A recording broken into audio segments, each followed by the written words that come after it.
Shalom, all praises, honor, and glory unto Yahweh, Bahasham Yahweh Shai, Bahasham Racha Kodash. Double honors to the elders and the apostles of the great millstone, and salutations to all you sincere coming, your brother Abawan back again, coming in with spirit and power of Yahweh, Bahasham Yahweh Shai, with another lesson, another video. And basically, what I want to go into is, as the title states, disease vector or disease causing spirits. Basically, it's disease vector spirits, okay?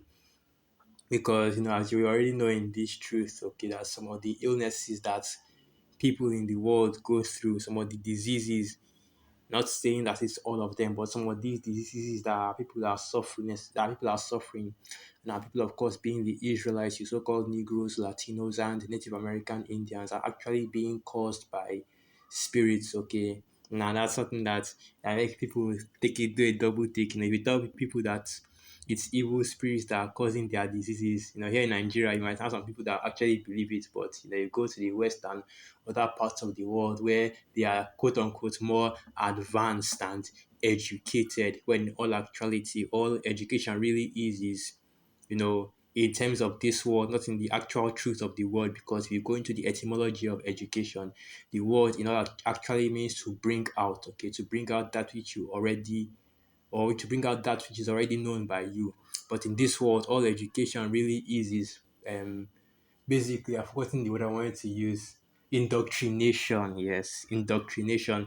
He saw Edom indoctrinating you in his philosophies, in his doctrines, in his own beliefs, which are, of course, all corrupt. And what he will tell you is that diseases are caused by unclean dust or unclean gas in the air called miasma. Oh, Salakia, sorry, that's a different that's a old archaic definition according to science, because you go back to the 1800s, there was a time where doctors believed that diseases were caused by miasma. Okay, but now what diseases are being caused by is little germs, bacteria, viruses, pathogens, all kinds of microscopic organisms that multiply and cause diseases within the body. Okay, but of course, they won't go into the true cause of the disease, or the spiritual aspect of it, which of course is going into sin, going into spirits of judgment and vengeance. Okay, the Most High, how about Shami Awashai, sending spirits on you, and they put, sending those diseases on you, putting those spirits on you to cause you to fall sick. And that's why, you have some of these terminal illnesses, or somebody gets it, Alzheimer's, dementia, that they completely lose all their brain completely deteriorates to the point where they don't even know who they are anymore. And they just live like that and slowly waste away. Okay, the plagues of the mind, all kinds of psychotic and, and what's that word, so, psychotic breaks, psychopaths, sociopaths, bipolar, and even addictions as well. All these things can be caused by spirits, basically demons on you, okay? And demons on you give you all kinds of situations. And of course, we have examples of these in the scriptures. But before I do that, like the title of this video is disease vector spirits. So I want to get the definition of the word vector. And we'll go into the second definition, because the first definition is in terms of physics. But the second definition is in terms of biology, old biology class in secondary school, where they'll tell you about disease vectors, like, especially here in Nigeria, where the major disease vector is a mosquito, okay, carrying what is it, a bacteria? I forgot what the actual terminology for the this the I've forgotten the term, or the name of the organism that causes malaria. The female mosquito that carries the disease of malaria. Okay, so now this is definition. An organism such as an insect that transmits a pathogen from one organism or source to another. Okay, it is the insect vector in malaria is the Anopheline mosquito, a genus comprising many species around the world. And they didn't tell you the actual name of the mosquito, but anyway, an agent such as a plasmid or virus that contains or carries modified genetic material such as recombinant DNA, and can be used to introduce exogenous genes into the genome. And this last one definition is a kind of,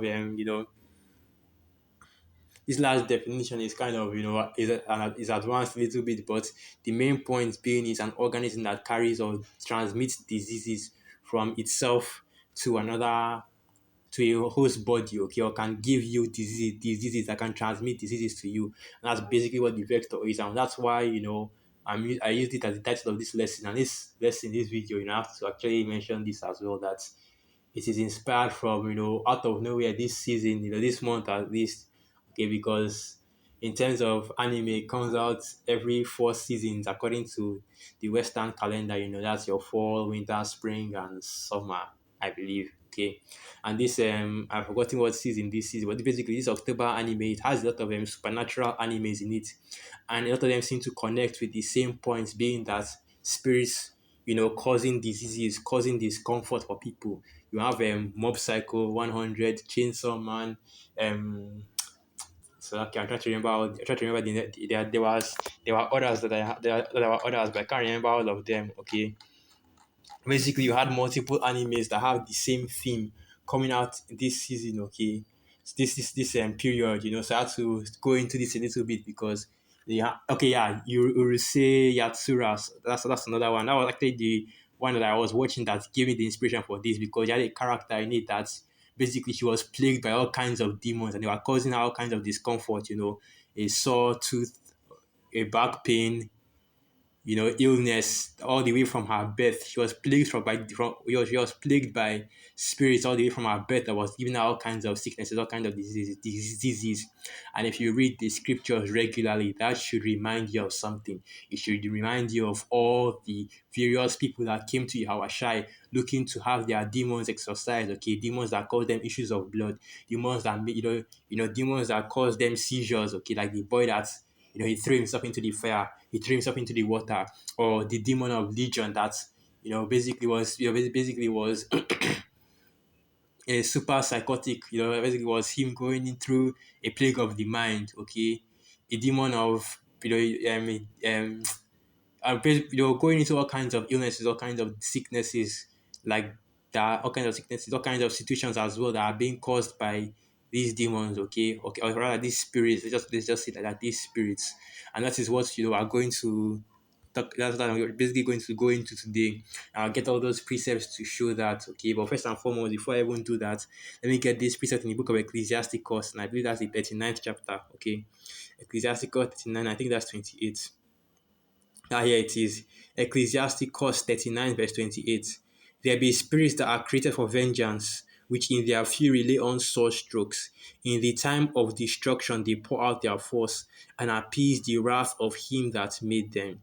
And basically, this is how, you know, basically, this is the scripture showing you that the Most High Yahweh Hashem Yahushai sends various spirits, and not just disease, not just to send sicknesses, or to send not just to bring in sicknesses or to bring in injuries or anything like that, but also to engineer events, to cause wars, to harden the hearts of kings in order to make them to move in the way that Yahweh Hashem Yahushai wants, to basically engineer events to happen on the earth. That's why the scriptures say that the heart of the king is in the hands of the Most High Yahweh Hashem Yahushai. Okay, and just like is a cause and effect thing. You think of the butterfly effect, how one small decision, how one small decision, affects and turns into a major event in the long run. Okay, like for example, how the Most High hardened Pharaoh's heart so that he would, so that he could make all the 10 plagues fall upon Egypt, up to the point of the firstborn sons being killed before, they finally released our people. So that the Most High Yahweh Hashem Yahweh's power can be shown, and everybody can know.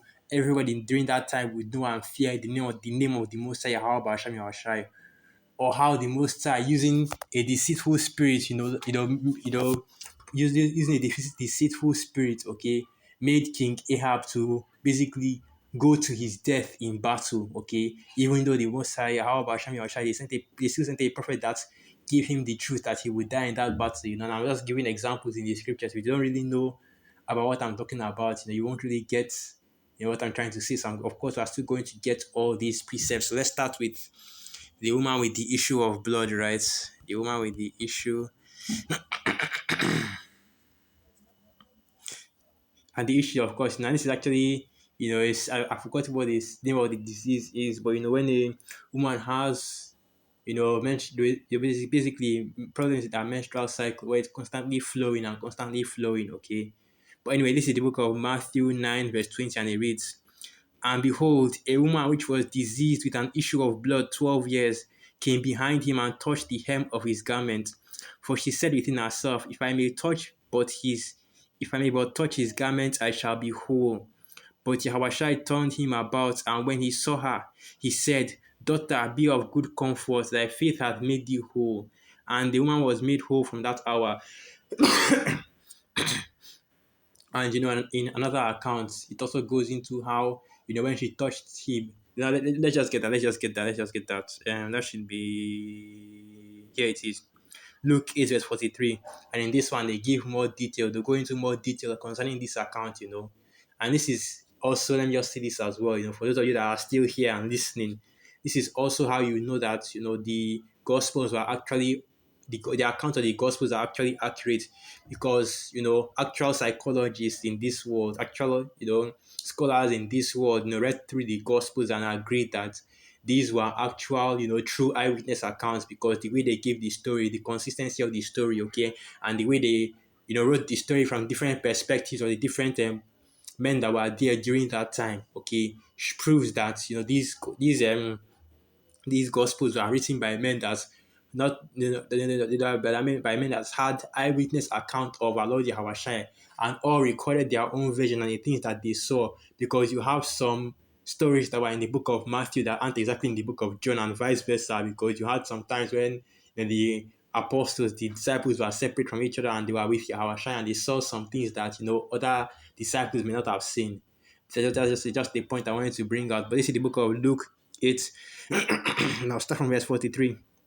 And a woman having an issue of blood 12 years, which spent all her living upon physicians, neither could be healed of any.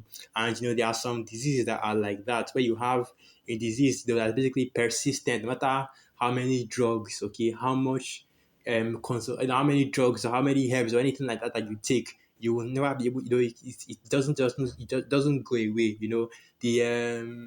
It might reduce, it might calm down, it might subside, but after a while it will come back again. So you have to constantly be on medication, your day in and day out. That's why the scriptures say that the healing doesn't come from herbs, it doesn't come from the physician, but it comes from the Most High Yahweh Ba'asham Yahushai. So the true healer is not the herbs, it's not the physician, it's the Most High Yahweh Ba'asham Yahushai. Okay, so that's where true healing comes from. You don't have to say that multiple times, because that's just how important it is to stress that don't trust in the herbs and think that, oh well, because you take the herbs you'll never get sick, or think that, oh well, because a guy that knows, a brother that knows how to deal with the herbs, how to handle and mix the herbs, that you'll never get sick. Okay, you trust in the Most High Yahweh Ba'asham Yahushua, that whatever infirmities that you have, He will deliver you from them. Okay, but continuing on, Luke 8 verse 44, came behind him and touched the border of his garment, and immediately her issue of blood stanched. And Yahushua said, Who touched me? When all denied, Peter and they that were with him said, Master, the multitude among the multitude thronged thee and pressed thee, and sayest thou, Who touched me? And it's the same with this woman with the issue of blood, because she believed and she had faith that, look, all I just need to do is touch this guy. All I just need to do is touch the Lord's garment. I almost said this guy, so like I'll washing your shy. But all I just need to do is to touch the garment of the Lord and I'll be healed. Okay. And she touched it and she was healed. No need for laying of hands. No need for ashaka baka laka shaka tomololo, speaking in tongues. No need for a open heart, no need for dissecting and opening up our body and pulling out organs and replacing it. Okay. Just a simple grabbing of a garment and everything cleared up just like that. Healing comes from the Most High Yahweh Hashem Yahushai, okay? The Most High can take out your infirmities that easy. But continuing on, Luke 8 verse 46, and Yahushai said, Somebody hath touched me, for I perceive that virtue is gone out of me. And when the woman saw that she was not hid, she came trembling and falling down before him. She declared unto him before all the people for what cause she had touched him, and how she was healed immediately. And of course, when she touched Yahushua, our Lord Yahushua became, unclean at that point, okay? But like the apostles say, just because you're unclean doesn't mean that you've committed a sin, okay? You could be unclean, but as long as you don't go into the temple while you're during the time of your uncleanliness, okay, you have not committed a sin. And you know what the scriptures say, that if a woman has an issue, okay, basically going into the menstrual cycle, she is unclean for that period. So she must be put out of the house because anything she touches is unclean. Anything she sits on is unclean. Anything she wears is unclean. So as soon as she touched Yahushai, the garment became unclean. The garment was being worn by our Lord Yahushai, and he became unclean as well. And that is the virtue that left him. But she was healed. But of course, she was still unclean because uncleanness lasts until evening. Okay. In other words, until the next day. So she was still unclean up until the next day. And the same with our Lord Yahushua was continuing on. And he said unto her, Daughter, be of good comfort. Thy faith hath made thee whole. Go in peace.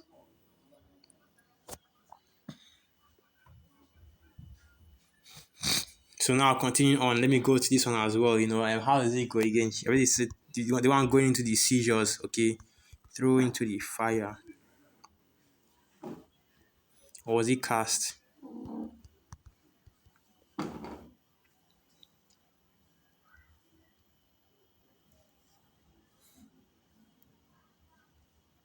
There it is. So this is the book of Mark 9. And I will start from Mark 9.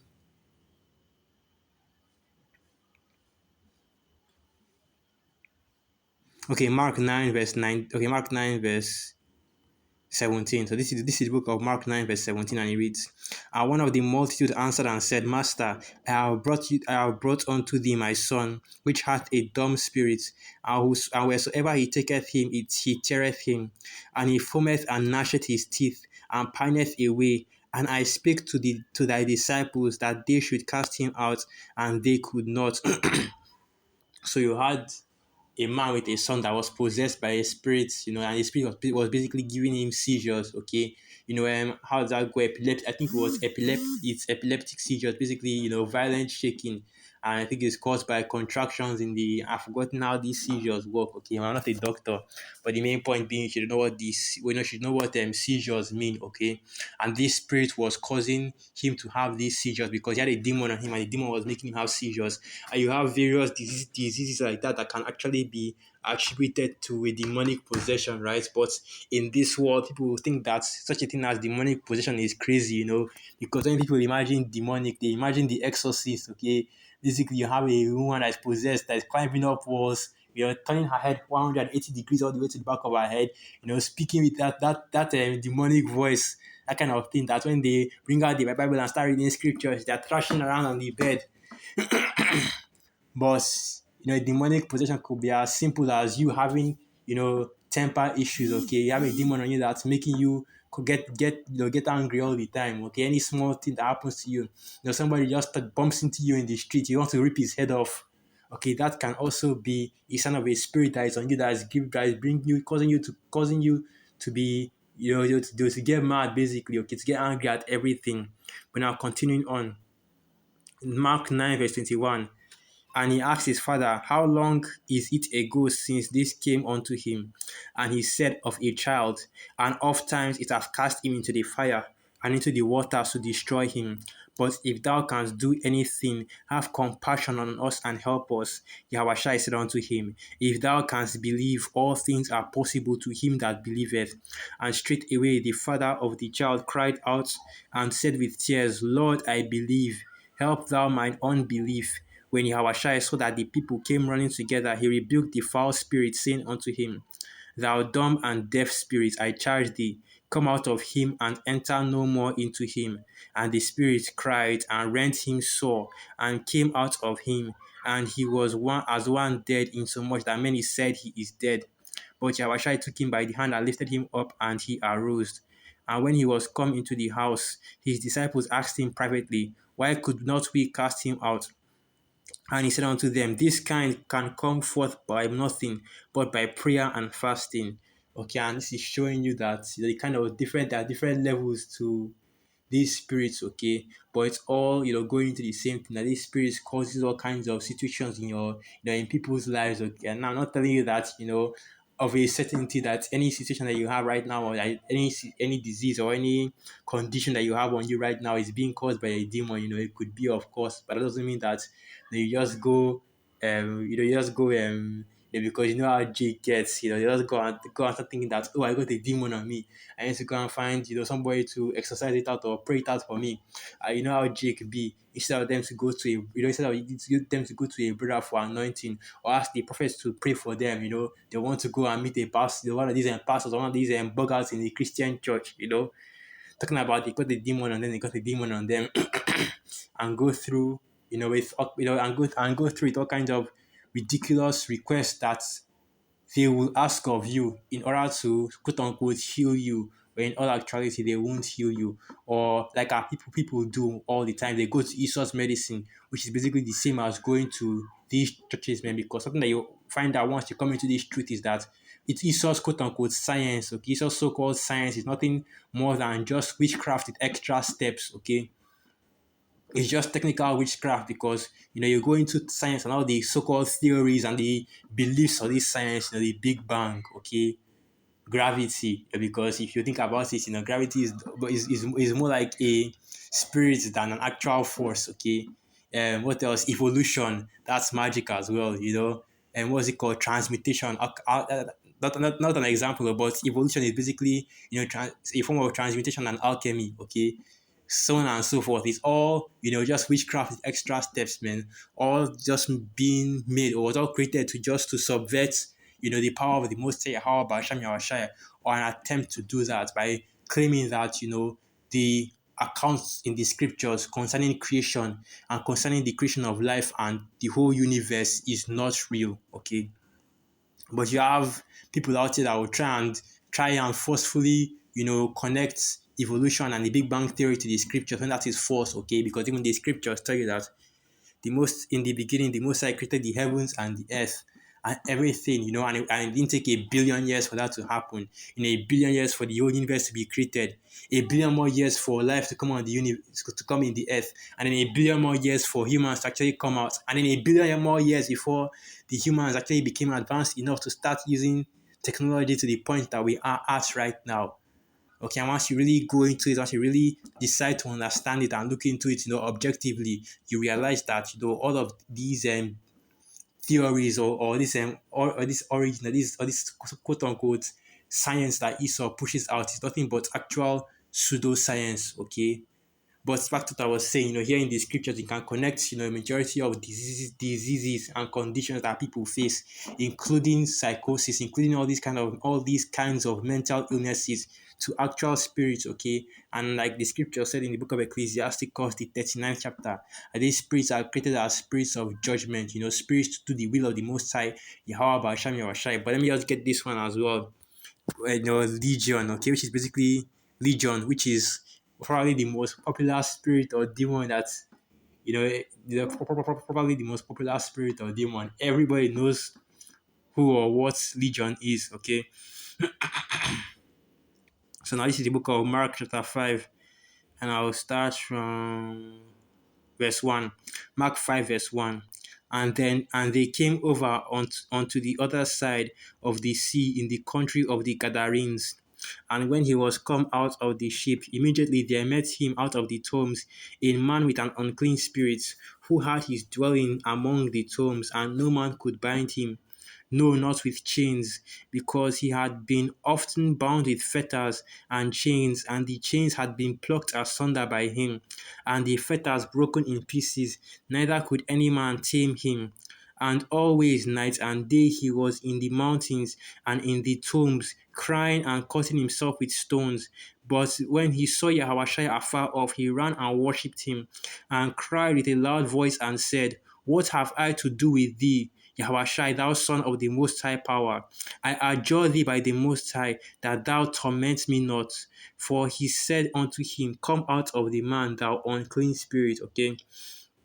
So he had an unclean spirit that was making him not only self-harm, okay, which is something that a lot of people in this world currently do, especially this last generation, Gen Z, and I think I'm not even part of them, but anyway, that's beside the point, okay. But these Gen Z do it, it's called self-harm. Basically, you have that wrist slitting, right? You have wrist slitting, slow poisoning, okay, so on and so forth, up to the point of suicide, and even that suicide itself is a spirit that gets on you and causes you to commit suicide, which is growing at a rapid rate. Which of course the rates of suicide is growing at rapidly, but that's basically because this is the end of the world. Okay, and of course because of all the iniquity and the wickedness that is going on around the world, and it is actually a recorded scientific event in the book of Matthew, the 24th chapter, where it talks about how because iniquity shall abound, the love of many shall wax cold. What it is called is nihilism.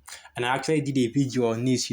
Frederick Nietzsche, I believe, said, he made that quote, which is God is dead, which is going into the rise of nihilism as the world begins to reject the Mosai, Yahweh Basham Yahshai, and continuing to and accept the wickedness of Esau Edom. Okay, and what you have is nihilism, or I think the Yakia in Babylon will pronounce it as nihilism. And let's get the definition of that word, just to show you what I'm talking about. Let's try that again. Nihilism, here it is. So this is nihilism, and it reads: a viewpoint that traditional values and beliefs are unfounded, and that existence is senseless and useless. That's basically nihilism right there. That's I should be Wisdom of Solomon, the second chapter. Let me go to that. Wisdom of Solomon, the second chapter, which is basically the belief that these Edomites have, okay, because they know that their existence, their whole life is based on nihilism, okay, which is the you only live one spirit. Here it is, Wisdom of Solomon 2 verse 1. For the ungodly said, reasoning within themselves, but not aright, our life is short and tedious, and in the death of man there is no remedy. Neither was there any man known to have returned from the grave. And basically, they believe life to be pointless. They believe the existence of the universe and everything that goes on in it to be pointless. But what you don't understand is that the point, or rather the goal of it all, comes through the wisdom, knowledge, and understanding of the Most High Yahweh Basham Yahushai, and through the spirit and power of Yahweh Basham Yahushai, we have faith. Okay, we that are in this truth, we have hope. And this is how the people of the world feel. Even them that call themselves Christians, these wacky-tacky Christians, they also believe in that YOLO, because if you see the way they act, they act without believing that there is an afterlife, there is life after death, and I also have another video. I should probably link that one up as well. I know what happens after death, okay? Watch that video as well, very edifying through the spirit and power of How Bashan Yahushai. But this is basically the mindset of people in this world, which is nihilism, which is after death, after living in this life, even not even after, during their life during this life, that there's nothing worth living for. Everything is pointless, everything is hopeless. We're all going to die. You've gotten. I'm sure you heard people, go on that kind of rant before, and that is where your nihilism comes from. They don't believe that there is any relevance, there is any point or any gain from anything, okay, not just whether it's serving the Most High or anything like that. That's why they fill their life with wickedness, hedonism, and narcissism and vanity, right? Let's continue now. Wisdom of Solomon 2 verse 2. For we are born at all adventure, and we shall be hereafter as though we had never been. For the breath in our nostrils is as smoke, and a little spark in the moving of our hearts, which being extinguished, our body shall be turned into ashes, and our spirit shall vanish as the soft air. You see, and now they are giving, this is basically how your science works, giving you a scientific explanation for everything that happened to you. The reason why you're alive is because of the neurons that are firing in your brain and all over your body, making you move, think, do this and do that. But what about the Most High Yahweh Basham Yahshai that gave you that life, that is controlling the life, now that then the scientists will say, what are you talking about? The foolish say in his heart, there is no God. And that's what they will now end up saying, there is no God. This all just happened randomly, you know, with no explanation, okay? Because the Big Bang Theory is not an explanation. The origin of life through evolution is not an explanation. These things are theories. These scientists aren't even sure whether it actually happened. People that don't even know the people that don't even haven't even compassed the whole earth, haven't even measured the whole earth, and they don't even know the full distance of the earth, or haven't seen all the islands and all the lands on the earth. want to tell you about history, about what happened thousands of years ago in the past, okay, without going into the scriptures. That's the crazy thing, Here you have a book with the accurate 100% record of what happened all throughout history, but they won't use that. They want to deduce it with their own hands, and then they go off and wayward with these ridiculous theories out here. But let me leave it at let's leave that alone. That's another video for another day. If you discuss the folly of Esau's belief system, which is himself, okay, because that's basically what science all boils down to: the belief of Esau, Edom. They are then believing in themselves and in their own power. And if you read on that, it says, "Let our strength be the law of the land." That's basically what science really is: the belief in the strength of Esau, Edom. Okay, but continuing on, okay, but continuing on. Let me go back to what I was talking about, which is that should be in the book of Mark. Going into the what do they call it, the Legion, yeah. So now Mark chapter 5, and I'll start from verse 6. But when he saw Yahushua afar off, he ran and worshipped him, and cried with a loud voice, and said, "What have I to do with thee, Yahushua, the Son of the Most High Power? I adjure thee by the Most High Yahweh Basham Yahushua." And of course, he didn't say Yahweh Basham Yahushua because, even the demons fear and tremble at the name of the Most High. But anyway, that, "and thou torment me not." For he said unto him, "Come out of the man, thou unclean spirit." And he asked him, "What is thy name?" And he said, "My name is Legion, for we are many." And he besought him much that he would not send them away out of the country. Now there was nigh unto the mountains a great herd of swine feeding. And all the devils besought him, saying, "Send us into the swine, that we may enter into them." And forthwith Yahushua gave them leave. And the unclean spirits went out and entered into the swine. And the hand ran violently down a steep place into the sea. They were about 2,000. Okay, the head, not the hands, yeah, and were choked in the sea. And basically, there you have, and that's another case of a demon, a demon, a spirit causing,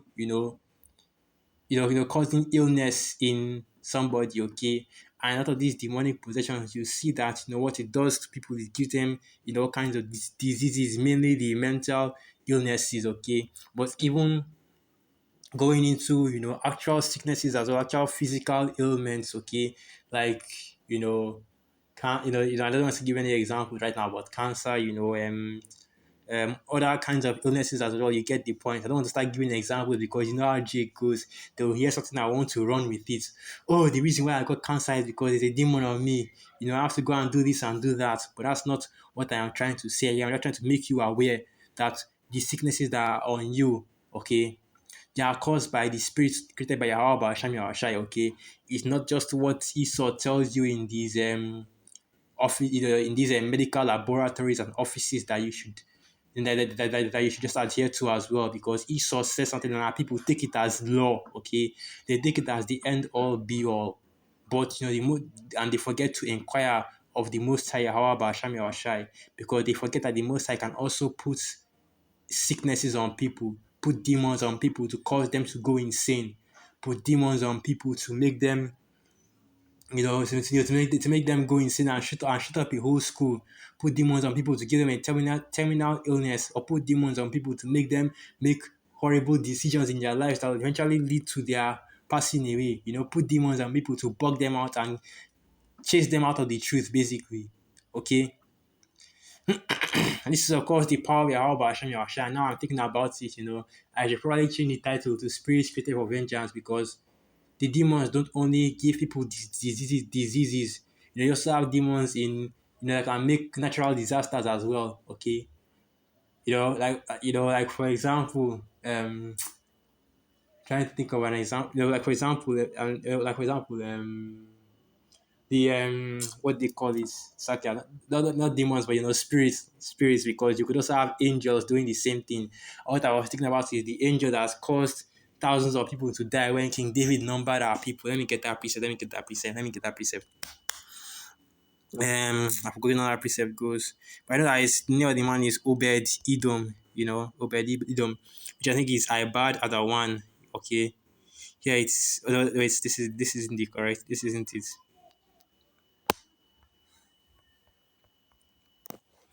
That one, that's a different story. But there should be another one about an angel that was killing thousands of our people because King David numbered the children of Israel. Let me see if I can get that.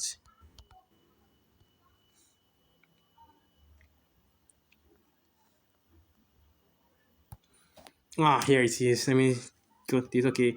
So this is the book of Second Samuel 24, verse 1.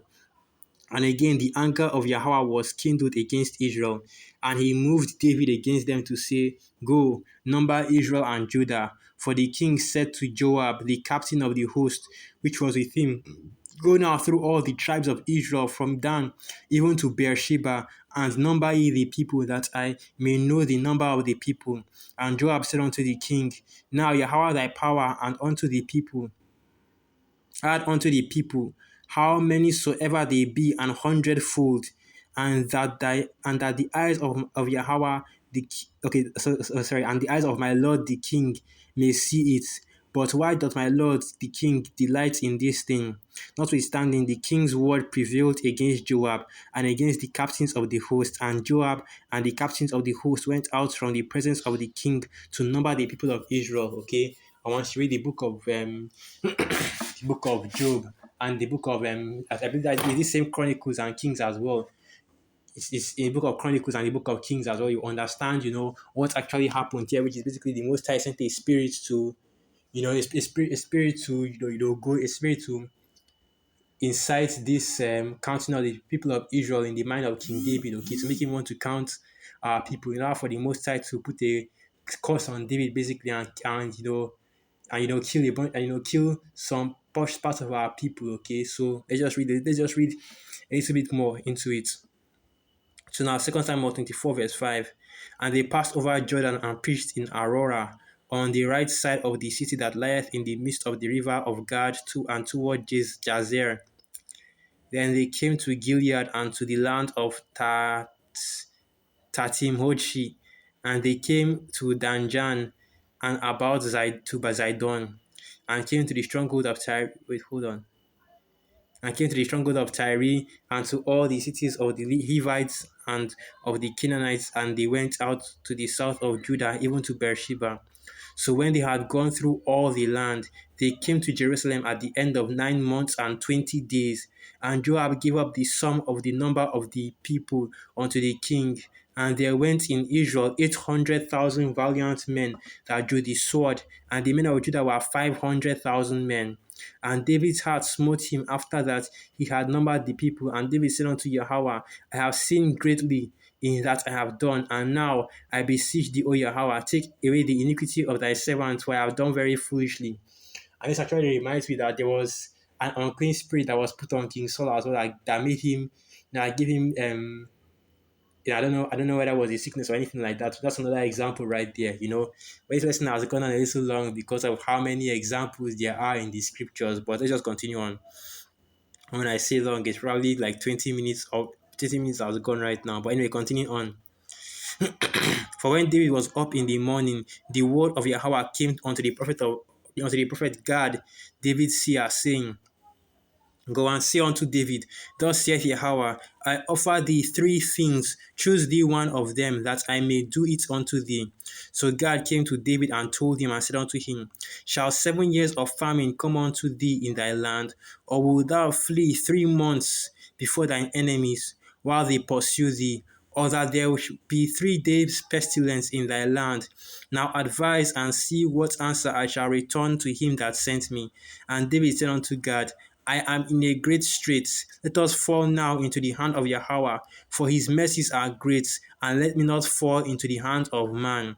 So Yahweh sent a pestilence upon Israel from the morning even to the time appointed, and there died of the people from Dan even to Beersheba 70,000 men. So he had 3 days pestilence, 3 days disease that was sent by the Mosai Alba Shami Awashai to kill 70,000 men. Okay, showing you that once again the spirits created for vengeance, right?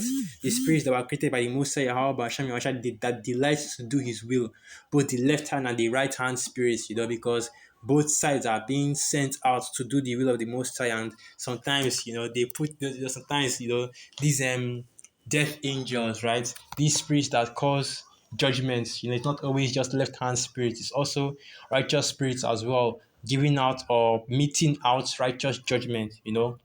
But the last example I want to get is going into, the death of King Ahab, showing you that once again, events are being engineered by the Most High Yahweh Hashem Yahushai through, the spirits that are working under him. Okay, not just the things don't just happen. There's no such thing as a coincidence.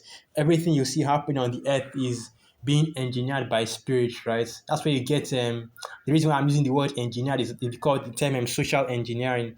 So let me get that as well. The term social engineering, that's where Esau gets his social engineering, his psyop, his gradualism, his indoctrination. He learns all this by studying the scriptures and seeing the Most High, Yahweh Hashem Yahushai, doing the exact same thing. Okay. So let's get this the definition of social engineering.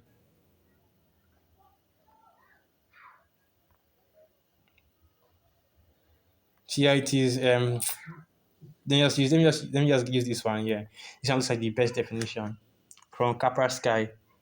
Yeah, which is actually an antivirus software because the term social engineering is a technology or cybersecurity term. Social engineering is a manipulation technique that exploits human error to gain private information, access, or valuables in cybercrime. These human hacking scams tend to lure unsuspecting users into exposing data, spreading malware infections, or giving access to restricted systems.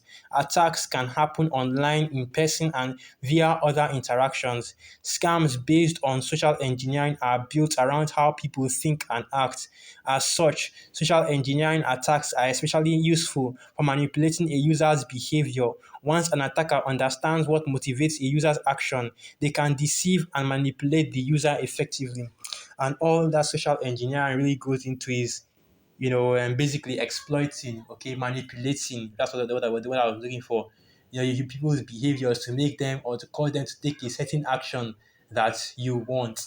And in the case of social engineering, is to click a link, download a file that would cause a system-wide hack, or even a server-wide, or even a basically major companies. That's where you get that's really how hacking really works, causing security breaches in in secure systems. But let's just continue this. Back to what I was saying. I think it's a deceiving spirit, and it's the same thing with this. I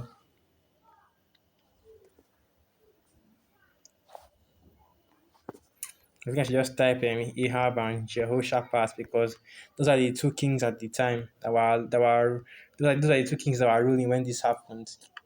That didn't work. And the prophet's name, I believe, if I remember correctly, the prophet's name should be Milkiah, but I'm not really sure.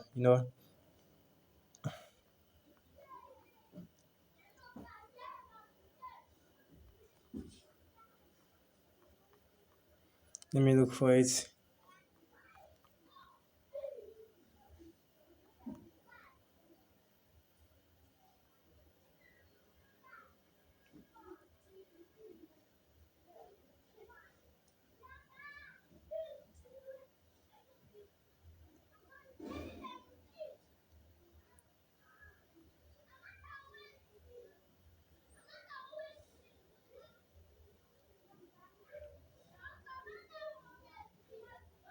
Here it is. Here it is. First Kings 22. So now let's see, get it. Okay. So this is the book of First Kings 22, and I'll start from verse 1. And they continued 3 years without war between Syria and Israel. And it came to pass in the third year that Jehoshaphat, the king of Judah, came down to the king of Israel. And the king of Israel said unto his servants, Know ye that Ramoth in Gilead is ours, and we be still, and take it not out of the hand of the king of Syria. And he said unto Jehoshaphat, Wilt thou go with me to the battle of Ramoth Gilead? And Jehoshaphat said to the king of Israel, I am as thou art, my people as thy people, my horses as thy horses. And Jehoshaphat said unto the king of Israel, Inquire, I pray thee, at the word of Yahweh today. And then the king of Israel gathered the prophets together, about 400 men, and said unto them, Shall I go against Ramoth Gilead to battle, or shall I forbear? And they said, Go up, for Yahweh shall deliver it into the hand of the king. And of course, they weren't lying, because I believe, if I remember correctly, they actually won that battle. But continue on. And Jehoshaphat said, Is there not here a prophet of Yahweh besides, that we might inquire of him? And the king of Israel said unto Jehoshaphat, There is yet one man, Micaiah, the son of Imlah, by whom we may inquire of Yahweh, but I hate him, for he doth not prophesy good concerning me, but evil. And Jehoshaphat said, Let not the king say so. And that's basically the work of the prophet, okay? As the scriptures say, Jeremiah 28, verse 8, the prophets that have been before thee and before me of old prophesied both against many kingdoms of war and of evil and of pestilence, especially for a king that was as wicked as Ahab. And let's not forget that King Ahab was actually Jake, okay? He was actually an Israelite, because you might see all these wicked acts and you might think, this is definitely a heathen. This can't be an Israelite, but he was an Israelite, I think, I don't even know what tribe he was. I'm not even going to say anything. I know that Jeroboam should have been of Ephraim, but King Ahab, I don't know what tribe he was of, but he was an Israelite, okay? So anyway, continuing on. First Kings 22, verse 9. Then the king of Israel called an officer and said, Hasten hither, Micaiah the son of Imlah. And the king of Israel and Jehoshaphat, the king of Judah, sat each one on his throne, having put on their robes in a void place in the entrance of the gates of Samaria. And all the prophets prophesied before them. And Zedekiah, the son of Kenana, made him horns of iron and said, Thus saith Yahweh, with thee shalt thou push the Syrians until thou have consumed them. And all the prophets prophesied so, saying, Go up to Ramoth Gilead and prosper, for Yahweh shall deliver it into the king's hand. And the messenger that was gone to call Micaiah spake unto him, saying, Behold, now the words of the prophets declare good unto the king with one mouth. Let thy word, I pray thee, be like the word of one of them, and speak that which is good. And Micaiah said, As Yahweh liveth, what Yahweh saith unto me, that will I speak. So when he came to the king, and the king said unto him, Micaiah, shall we go against Ramoth Gilead to battle, or shall we forbear?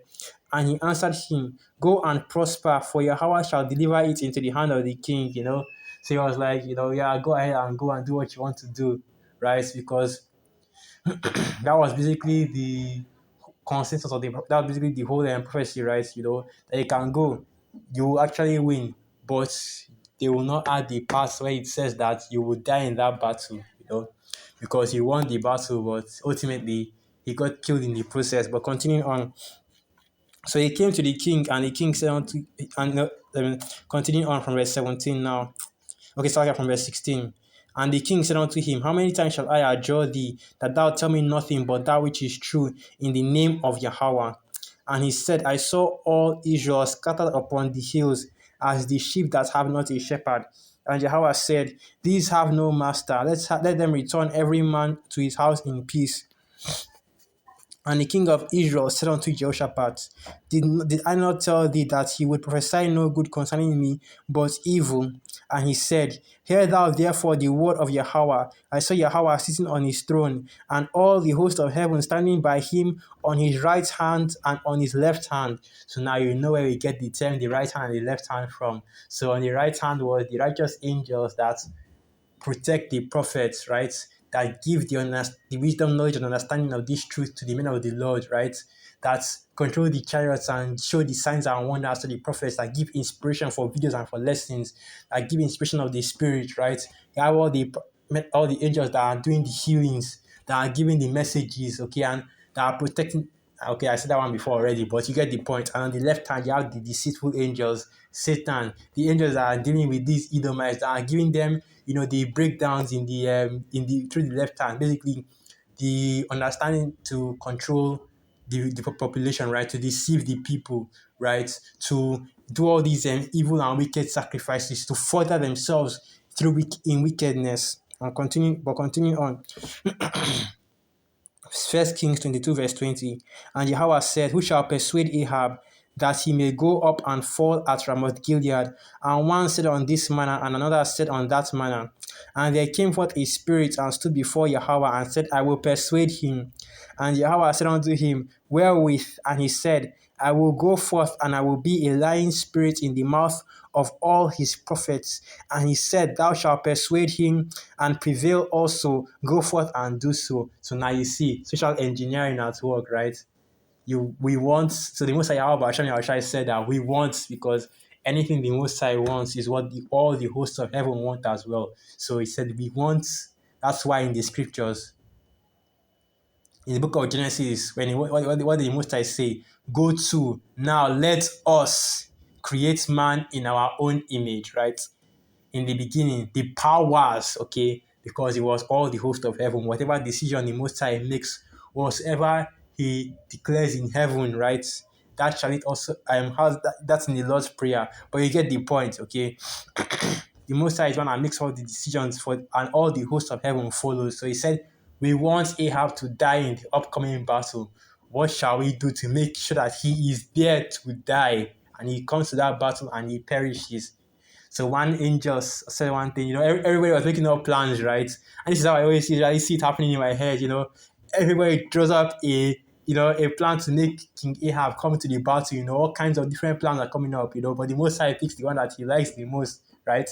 It's entertaining, has a sense of humor. It works for the movie to progress, that it can add to it's a plot point basically. If you are thinking about it in terms of movies, a plot point. In other words, something that connects to all the other things that are happening in the movie to ultimately lead to the main goal, which is in this case the deliverance of our people, the kingdom being raised up. So King Ahab had to perish in that battle.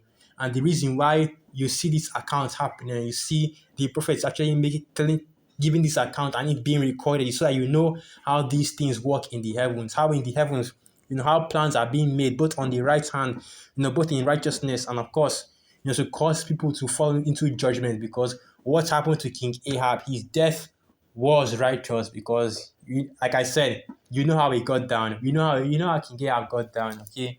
There's no doubt about it. He was performing all kinds of wickedness. So one angel came up with, he said, I will lie to all his prophets and all these, basically I will lie to all his prophets, so that to make him actually go to that battle. So the Most High give that plan the green light, okay?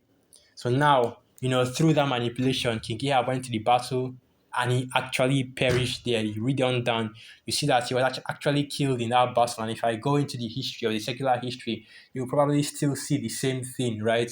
So these are how the spirits manipulate events on the earth, you know, in order for the Most High's movie to be, to come out, just like, for the sake of, the plans of Yahweh, Hashem, Yahushai, basically, for prophecy to go forth, and for this, for this, just use the term of the Most High's movie to be, as accurate, anyway, it's as accurate to the script as possible. Let me just put it like that, but you can should get the point, right? That the spirit that the angels on the left hand side and on the right hand side are responsible for making things happen on the earth, spiritually and physically as well, in order for everything to come to pass. But at the end of the day, they are all still being orchestrated and controlled, okay, and they're being given their orders by the Most High Yahweh Hashem Yahushai, okay.